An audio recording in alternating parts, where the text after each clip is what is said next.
So now we'll go into clinical features and diagnosis. And so we can classify the presenting symptoms of colorectal cancer into three broad categories. You know, sometimes we clearly see asymptomatic individuals who have undergone screening and that reveals a cancer.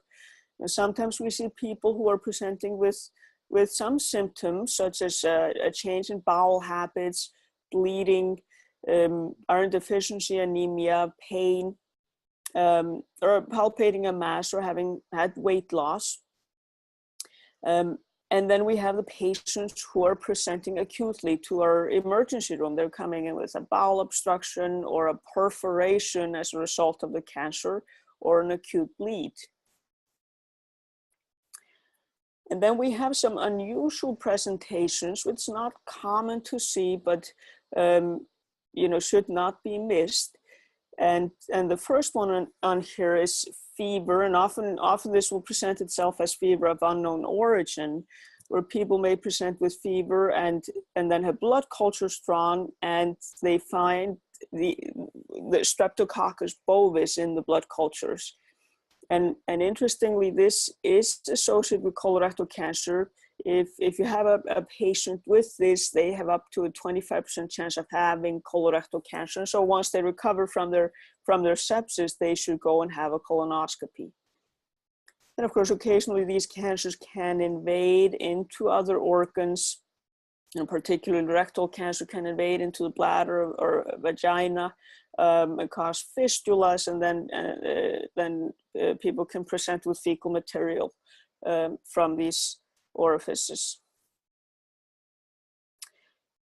And so we also know that the location of the cancer can be associated with certain symptoms. So the right-sided cancers, they are, for example, unlikely to cause obstruction because here we have sort of liquid stool, but they are quite likely to bleed and can do so slowly. So people can develop iron deficiency anemia over many months and just present with fatigue really from these cancers.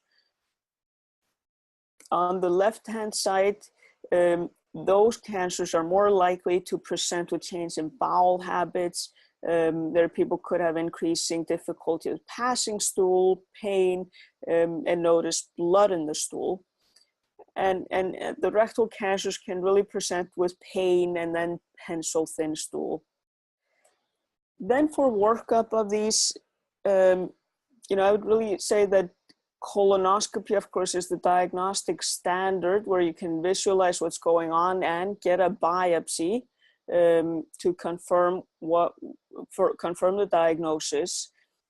And when we do a colonoscopy and find a colorectal cancer, you know, as long as it's not obstructing, it's really ideal to perform a full colonoscopy, because in 3 to 5% of cases, people will have more than one tumor at presentation. And so in those cases, that would, of course, change the operation that is performed.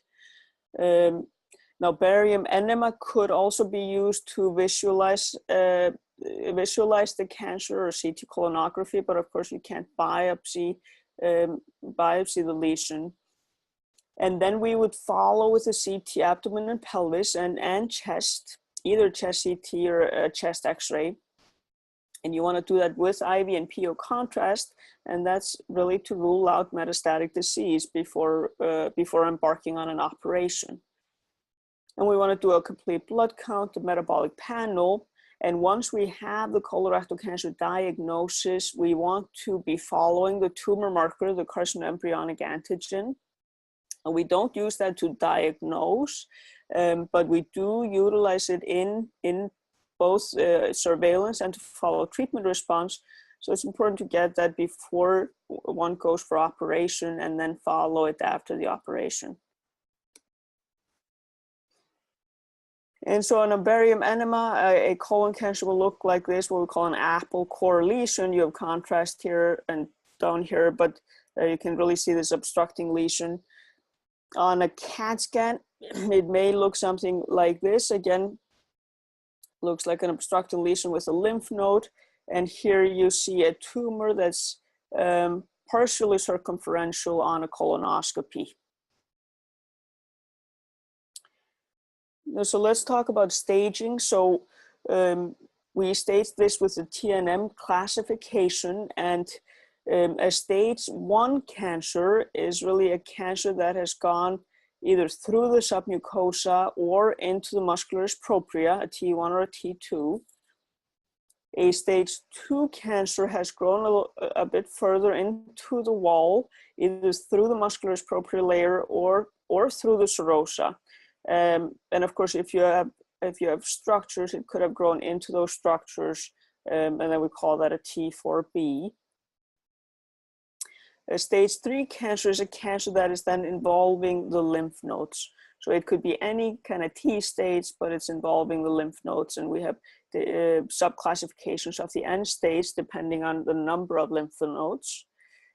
And then our stage 4 cancers are the ones that are metastasized, and the most common sites of metastasis would be liver, lung, lymph nodes, and peritoneum.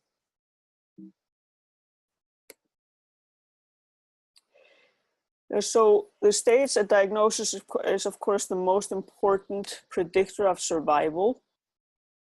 And so about 20% of patients will present with metastatic disease, while about a third will present with stage 3 disease and 40% with stage 1 to 2 disease.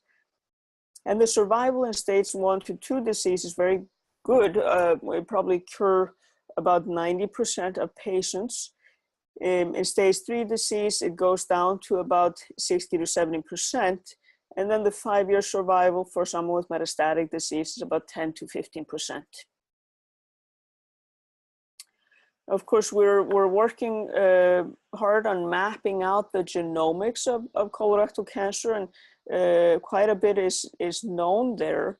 And broadly, we can categorize this cancer into the chromosome instability pathway and the microsatellite instability pathway. And in the microsatellite instability pathway is very interesting because that pathway is strongly associated with Lynch syndrome, which are these germline mutations in these genes we already talked about. And in these cases, these tumors become very hypermutated. And these are the tumors that in the metastatic setting can respond well to immunotherapy. And we'll talk a little bit more about that. So Lynch syndrome is this inherited cancer syndrome, also called HNPCC, first described by this man, Dr. Lynch, back in the 1960s. It took another 30 years to find both the genes and a marker, which was this microsatellite instability.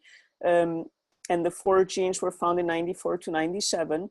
And this is autosomal, inherited with an autosomal dominant pattern, meaning that if you have an affected father, the kids have about a 50% chance of inheriting that mutation. And Lynch syndrome increases a person's risk of developing cancer significantly. So the lifetime risk can be upwards of 50 to 80%. And many patients are young at diagnosis, under age of 50. And really there are multiple cancers, but colorectal cancer and endometrial cancer are the most common. And if you ever see a sebaceous skin cancer, that should really make you suspicious of the syndrome. And so there's really been a push towards trying to find people who carry the syndrome, because what we really want to do is try to then screen them aggressively and prevent cancers from happening.